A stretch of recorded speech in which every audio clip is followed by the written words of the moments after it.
Il se passe quelque chose actuellement dans les sondages pour ce qui est des 3 candidats qui se disputent la deuxième place. D'abord, je pense que l'électorat de Marine Le Pen semble assez perturbé par tout ce qui s'est passé et les ralliements, et notamment celui de Marion Maréchal, à mon avis, fait douter cet électorat. D'ailleurs, il est moins bien cristallisé, en tout cas moins certain d'aller voter pour Marine Le Pen qu'il ne l'était il y a 3 semaines. Donc il se passe quelque chose et on sent que Marine Le Pen, comme on dirait à la bourse, elle est tendance baissière. Ouais. Mais c'est la même chose pour Valérie Pécresse, qui elle est clairement dans un creux.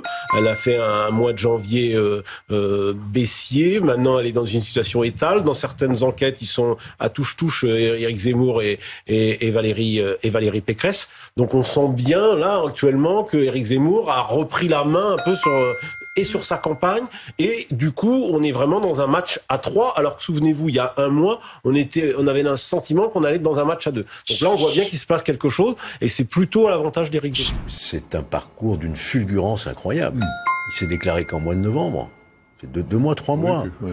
On se demandait s'il allait avoir une stature, s'il allait pouvoir se présidentialiser. Souvenez-vous, sortir de son créneau d'écrivain, journaliste, polémiste, etc.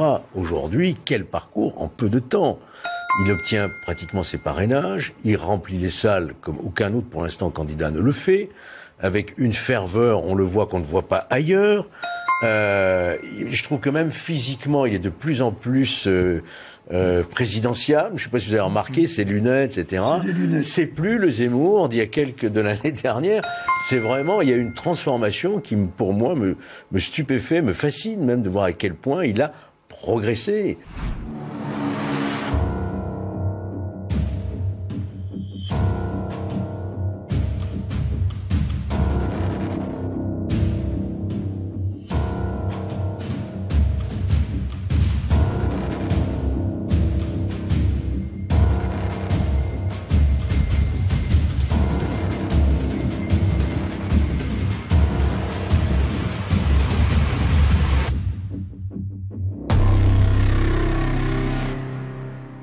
Ce n'est pas nouveau, la difficulté pour la Macronie à accepter la contradiction et les débats. Que ce soit à l'Assemblée nationale, dans la rue ou avec les journalistes, c'est toujours la même histoire. La controverse tourne au pugilat. Emmanuel Macron annonce qu'il ne discutera pas avec les candidats à l'élection présidentielle. Ses lieutenants montent dans les tours quand on évoque le bilan du quinquennat. La Macronie ne discute pas, elle impose. La Macronie ne débat pas, elle affirme. La Macronie ne doute pas, elle moralise. Le bilan sur la sécurité est médiocre, c'est un fait.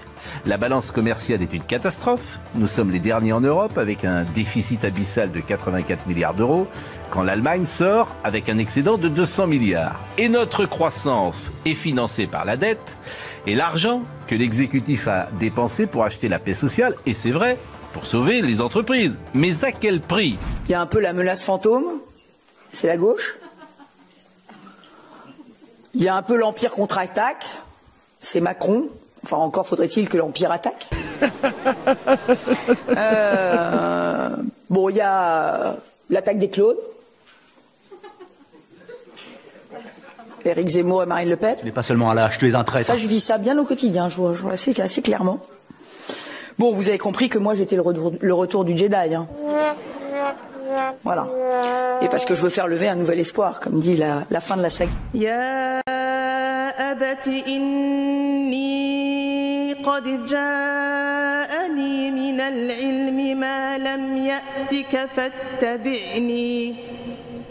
L'Europe est en train de faire une boucle absolument incroyable. Elle est en train d'expliquer qu'au nom de la liberté, au nom de la tolérance, en fait, on va revenir à des coutumes moyenâgeuses qui violent toute l'émancipation des femmes, tout le combat des femmes pour s'habiller comme elles l'entendent, et qui font le jeu de ce mimétisme, parce que dans les quartiers, une jeune femme qui voudra s'habiller juste en jean avec une veste ne pourra plus le faire au bout d'un moment. Et c'est d'autant plus vrai. L'Europe est en train de nous dire qu'au nom de la tolérance, au nom de la République, en fait, il faut aider la charia à s'installer.